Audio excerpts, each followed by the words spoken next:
Ta-da, ta-da, ta-da, ta-da, ta-da, ta-da, ta-da, ta-da, ta-da, ta-da, YMCA spécial Donald Trump. Bien le bonjour. Bon, en fait, je suis un peu énervé parce que j'avais fait ma vidéo initiale hier et j'ai dû la refaire parce qu'il n'y avait pas de son. Je ne comprends pourquoi il n'y avait pas de son. Voilà.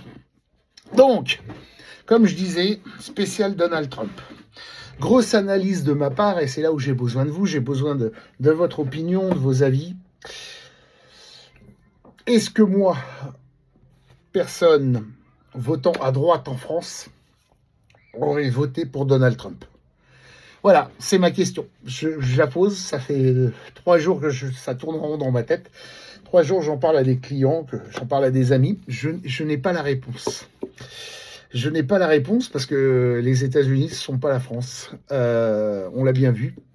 Les États-Unis, c'est une union d'États, une fédération d'États, on va dire. Et chacun a ses règles. Et ensuite, au niveau fédéral, on vote et on élit un président. C'est pour ça qu'il n'y a pas de suffrage universel direct. Mais en soi, d'ailleurs, si on regarde ces élections, Donald Trump a tout balayé. Il a gagné aussi bien au nombre d'électeurs que, évidemment, au niveau des grands électeurs. C'est même plus qu'une victoire, c'est un plébiscite. Voilà, face à Kamala Harris. Donc, je me posais la question sur Trump parce que le personnage m'interpelle, le personnage, des fois, m'agace, m'irrite. Et Dieu sait que finalement... 4 années de campagne, 4 années contre vents et marées, lui ont apporté un succès, un large succès. Donc, voilà, c'est quand même un personnage autoritaire, voire même dictateur, presque dictateur. Il y a 15 jours, il y a 10 jours, il faisait une réunion, un meeting en parlant des femmes, et il dit « Je vais faire une nouvelle loi sur les femmes, qu'elles soient d'accord ou pas, je ferai cette nouvelle loi ». Voilà, c'est une des rares choses qu'a dit François Hollande cette semaine. Il a dit ce qui m'inquiète avec Trump, c'est qu'il dit ce qu'il fait. Alors, évidemment, en France, on n'a plus l'habitude d'avoir un homme politique de haut rang. Je ne parle pas évidemment des maires ni des conseillers municipaux, mais je parle d'un homme politique de haut rang dire ce qu'il fait et faire ce qu'il dit. On n'a plus l'habitude parce que maintenant, ils font l'inverse ou ils baratinent et tout. Et Hollande, ancien président de la République, devenu député, avait peur que Trump fasse ce qu'il dise. Alors évidemment, il y a quelques sujets où certains peuvent trembler, genre l'Ukraine. Voilà. Mais en dehors de ça, ce personnage m'irrite. Oui, j'aime pas foncièrement le personnage Trump parce que je trouve que en politique, on doit être snob. Élégant, courtois par rapport à ses adversaires et vis-à-vis de ses électeurs. Mais on dirait que les électeurs américains, cette partie-là s'en tapent et ils aiment le personnage comme il est. Alors, évidemment, il y a des côtés positifs. C'est vrai que dire ce qu'on fait et faire ce qu'on dit, c'est pas donné à tout le monde. La preuve en France. Mais voilà, mais ça reste quelqu'un de très autoritaire, presque dictatorial, qui cumule mensonges, qui cumule aussi procès, qui cumule contre-vérité, ou misogyne.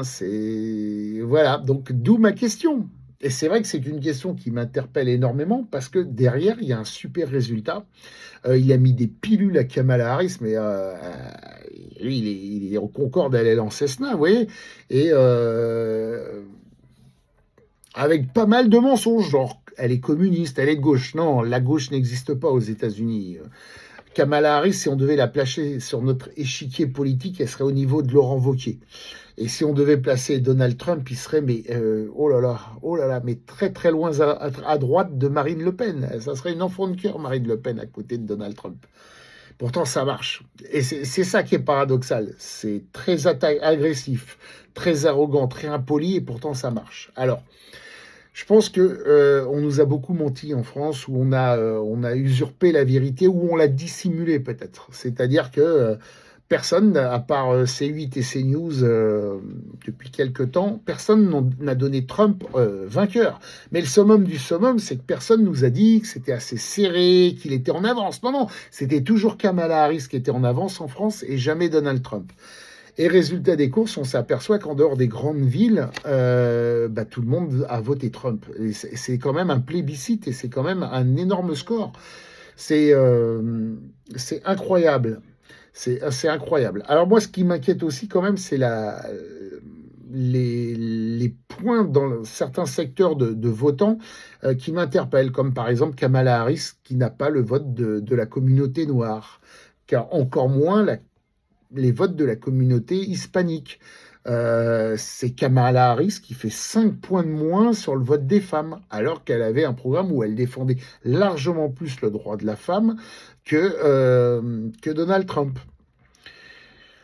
Donc voilà. Pour tout vous dire, il y a des points où je ne peux pas suivre Trump. C'est les fondamentaux sociétaux ou sociétal, nos fondamentaux qu'on a nous mis en place en France, je serais heureux que les États-Unis y viennent. C'est pratiquement même, on pourrait presque appeler ça des mesures entre guillemets de gauche. Mais les 5 semaines de vacances, qui est quasiment 60 millions de gens qui n'ont pas de sécurité sociale dans le sens où nous on le conçoit, c'est pas normal non plus. Parce qu'un grand pays, un pays bien, un pays MAGA presque, hein, Make American Great Again, c'est un pays où tout son peuple et tous les gens qui vivent seraient heureux d'y vivre. Voilà, si tu laisses autant de gens sur le carreau, s'il y a autant de pauvreté, ça fait pas rêver.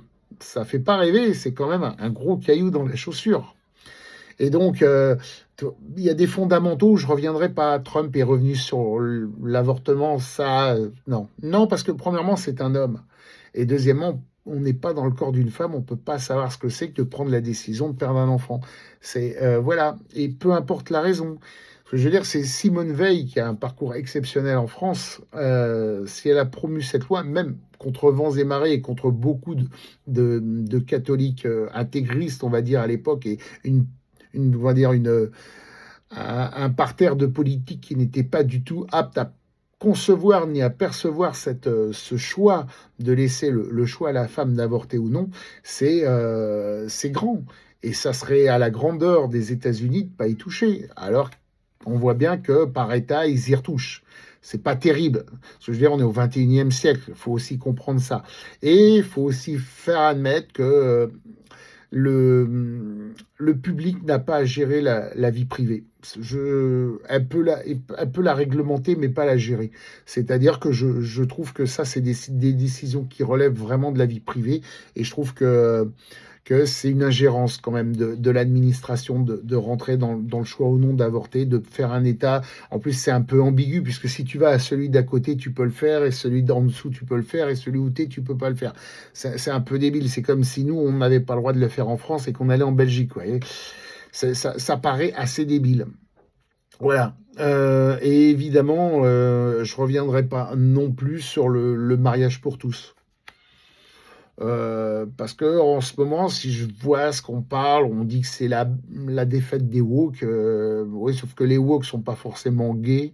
Les woke sont pas forcément. Ils sont woke, point barre. Voilà.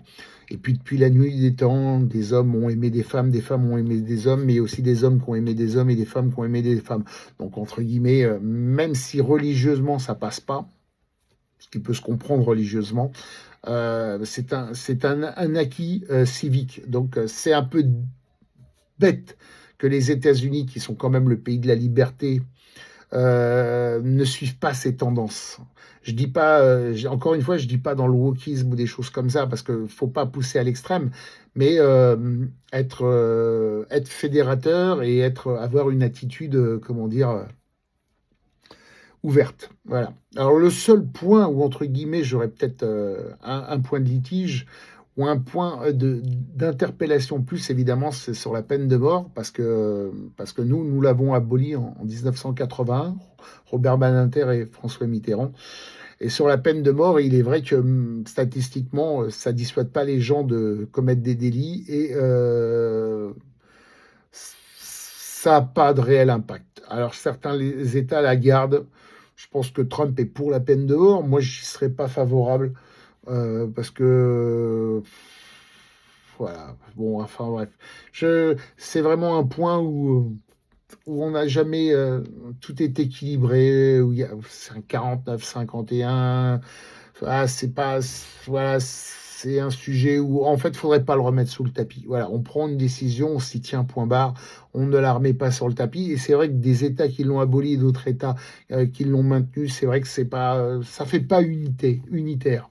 Donc un jour, il faudrait peut-être que le législateur américain fixe un choix, et peu importe lequel, de préférence celui sans l'appel de mort, en ce qui me concerne, et qui s'y tienne pour tous les États.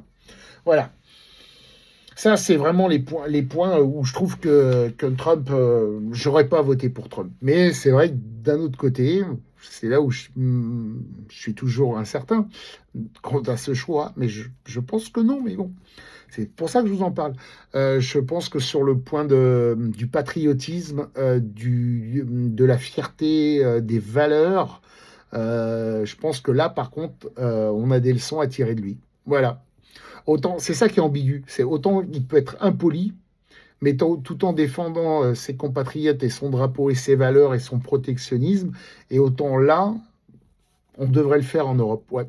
On devrait faire un protectionnisme européen, parce que pour concurrencer les X, les 50 États ou 51, je crois 50, je sais plus, États des États-Unis, bah, il faudrait qu'on ait vraiment une fédération européenne où on protège d'abord le travail par pays, par Europe, et par rapport aux gens qui y vivent. Voilà. Et c'est vrai que sur ce point de vue-là, Trump est positif pour moi.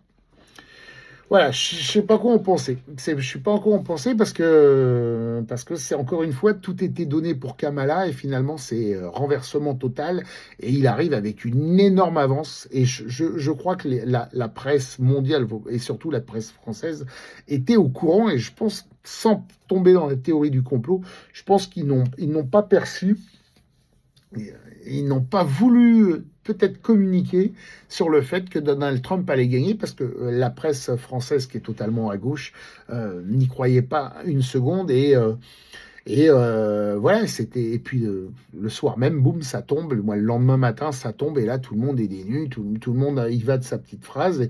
Et tout le monde ne comprend pas. Bah oui, mais c'est quand même un énorme choix démocratique d'un peuple. Voilà, donc c'est ça. Et puis bon, Kamala qui va disparaître du paysage, comment dire, politique américain, qui va disparaître de l'image. Personnellement, en France, elle rayonnait bien, quoi. Elle avait une image, mais bon, en écoutant les Américains, elle était creuse. Si elle fait pas le plein des voix déjà dans la communauté afro-américaine, il y a quand même un problème, parce que Trump, même en mettant du fond de teint, il est pas noir, c'est un pur blanc de blanc, quoi. Donc, voilà, je sais pas quoi en dire, j'attends que vous m'expliquiez, voilà, j'attends que vous ayez un petit avis. Je sais que mon pote Yann avait dit qu'il préférait Trump et il avait ses raisons et il disait que j'avais lu ce qu'il avait dit. Il avait dit que Kamala était vide et qu'elle était arrogante. Et nous, on n'a pas perçu ça, mais on a perçu évidemment que les infos que les médias français nous ont données, ou ce qu'on voyait à la télé ou sur Internet, et on n'a pas perçu ce tsunami, ce raz-de-marée. Voilà. Quoi qu'il en soit, bah maintenant il y en aura pour 4 ans à partir de janvier pour POTUS 47 qui était POTUS 45. La bonne nouvelle, c'est qu'on va revoir Mélania, c'est quand même une superbe femme, elle est ravissante, faut pas se voiler la face. Au moins là, on en aura pour nos yeux. Et puis bon, comme Donald Trump aime bien les parades, il aime bien comment dire, les parades, les passages aériens et tout, bah, il vient lui-même, hein. Il vient quand il veut. La France, les Français l'invitent, hein. Ça fera plaisir de revoir Air Force One et tout. En dehors de ça, bah voilà. Sur ce, j'attends votre avis. YMCA, je pars au Wolf. À bientôt.